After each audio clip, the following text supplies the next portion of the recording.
ठाणे लोकसभा मतदारसंघ शिवसेनेचा बालेकिल्ला, आनंद दिघेंचा बालेकिल्ला आणि मुख्यमंत्री एकनाथ शिंदेंचा बालेकिल्ला। पण याच बालेकिल्ल्यावर दावा केला तो भाजपनं।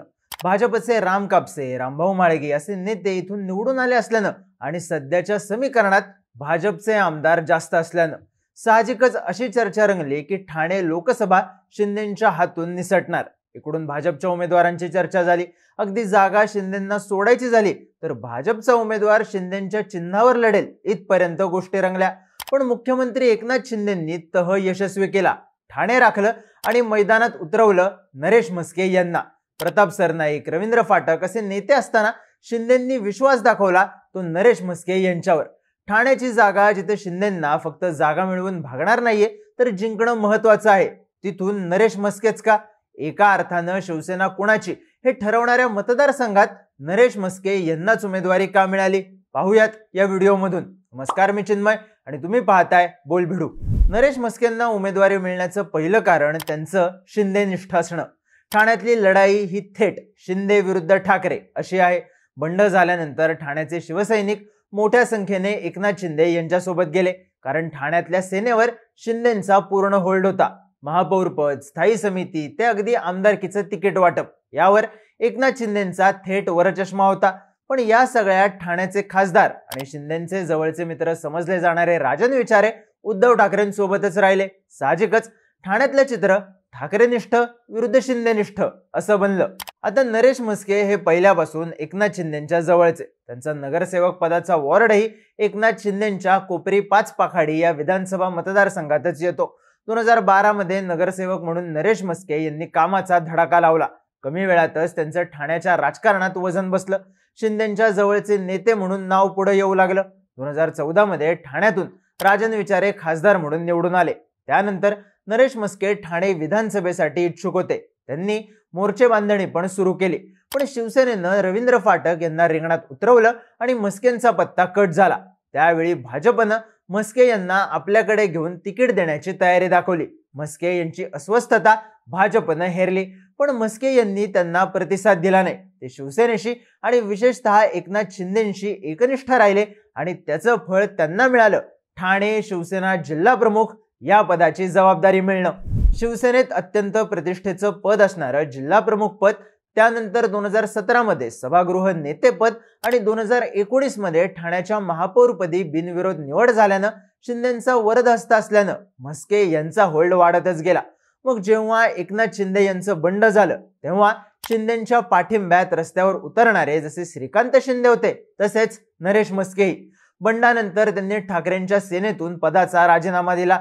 नंदिनी विचारे सोडल्या तर ठाण्यातले सगळे नगरसेवक शिंदेंसोबत जोडण्यात, प्रवक्ते म्हणून रोज सकाळी बाजू मांडण्यात, संजय राऊतांना थेट टॅकल करण्यात म्हस्के आघाडीवर राहिले। मुख्यमंत्री एकनाथ शिंदे ठाण्यातच अडकून पडतील यासाठी ठाकरे गटानं व्यूहरचना आखली होती, पण त्याला छेद देण्याचं काम नरेश म्हस्के यांनी केलं आणि यात शिंदे निष्ठेचं फळ म्हणून त्यांना थेट ठाण्याचं खासदारकीचं तिकीट मिळालं आणि निवडणूक शिंदेनिष्ठ विरुद्ध ठाकरेनिष्ठ यावर आली। पण नरेश म्हस्के यांना उमेदवारी मिळण्यामागं हे एकच कारण आहे का? तर नाही।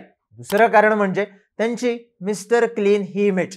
शिंदेंच्या शिवसेनेकडून ठाण्यात सगळ्यात जास्त चर्चेत असलेली नावं होती प्रताप सरनाईक आणि नरेश म्हस्के। प्रताप सरनाईक हे 3 टर्म आमदार, आर्थिक ताकद चांगली असणारे, ठाण्यात की पॉइंट असणाऱ्या बिल्डर लॉबीवर होल्ड असणारे नेते, त्यामुळं त्यांची बाजू भक्कम मानली जात होती। पण सरनाईक यांच्यावर असलेले घोटाळ्याचे आरोप, त्यांची ईडी चौकशी या गोष्टी डॅमेज करणाऱ्या ठरल्या। एकतर सरनाईक यांच्यावर आरोप करण्यात आघाडीवर होते भाजप नेते किरीट सोमय्या।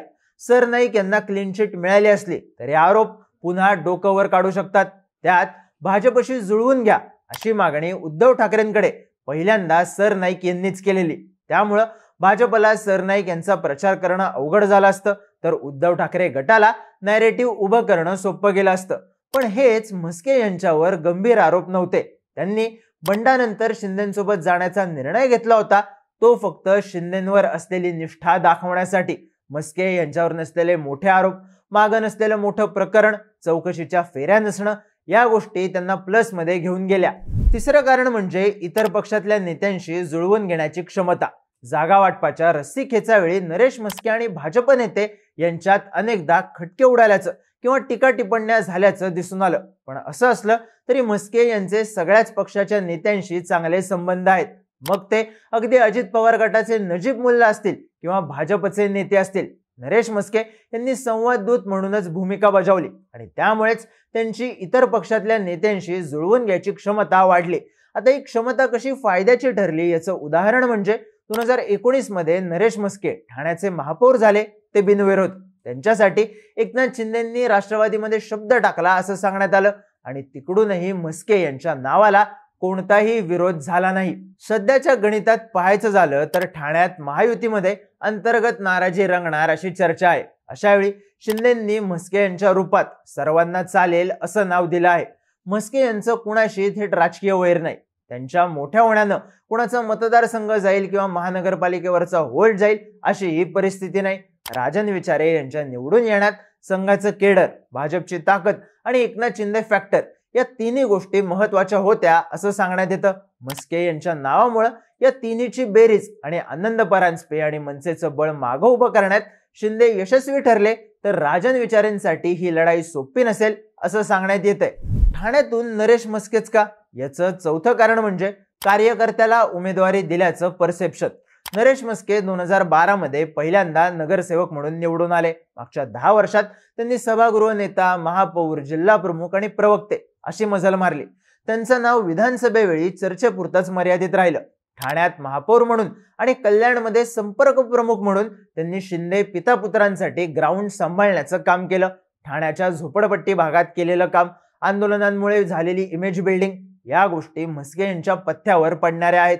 शिवसेनेत साध्या कार्यकर्त्याला रिंगणात उतरवणं ही गोष्ट शिवसैनिकांना अपील करणारी असते. त्यातही संघर्षाची वेळ असते तेव्हा शिवसैनिक प्रस्थापित नेत्यांच्या ऐवजी कार्यकर्त्यांना बळ देतात हे अनेकदा दिसून आले.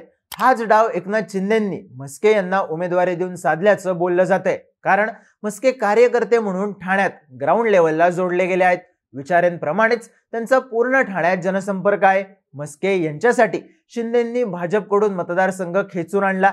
शिंदेंची एकनिष्ठा राहण्याचं फळ नगरसेवक आणि महापौर असलेल्या कार्यकर्त्याला मिळालं हे परसेप्शन म्हस्के यांची बाजू भक्कम करू शकतं. पण या सगळ्या गोष्टी असल्या तरी नरेश म्हस्के यांच्यासाठी ग्राउंड सोपं आहे का?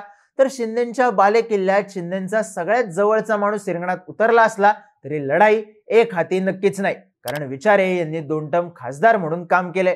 स्थानिक पत्रकारांच्या मते विचारे यांची काम करण्याची पद्धत छोटी छोटी कामं करून लोकांच्या नजरेत राहणं अशी आहे. त्यातही बंडानंतर त्यांनी शिंदेंना ठाण्यात दिलेलं आव्हान त्यांच्या मागची सहानुभूती वाढवणार आहे. साहजिकच ठाकरे गट या जागेवर आपली पूर्ण ताकद लावेल. संजय नाईक यांची उमेदवारीची हुकलेली संधी, गणेश नाईक आणि एकनाथ शिंदे हा जुना संघर्ष या गोष्टी नरेश म्हस्के यांना नवी मुंबईमध्ये डॅमेज करणाऱ्या ठरू शकतील. अर्थात यावेळी शिंदे आणि मोदी फॅक्टर म्हस्के यांच्या बाजूला आहे. पण राजन विचारे यांचं ठाकरे निष्ठेचं कार्ड आणि ठाण्यातला होल्ड हे मोठं आव्हान ठरणार आहे. बाकी ही लढाई विचारे विरुद्ध म्हस्के अशी असली तरी याचा निकाल फक्त ठाणे लोकसभे इतका मर्यादित नाहीये. ही लढाई शिंदे विरुद्ध ठाकरे अशी आहे. ही लढाई शिवसेना कुणाची याची आहे आणि ही लढाई आनंद दिघेंचा वारसा कुणाकडे याचीही आहे. तुम्हाला ठाण्यातल्या या लढाईबद्दल काय वाटतं? तुमचं मत कमेंट करून नक्की सांगा आणि माहितीपूर्ण व्हिडिओज पाहण्यासाठी बोलभिडूच्या YouTube चॅनलला सबस्क्राईब करायला विसरू नका.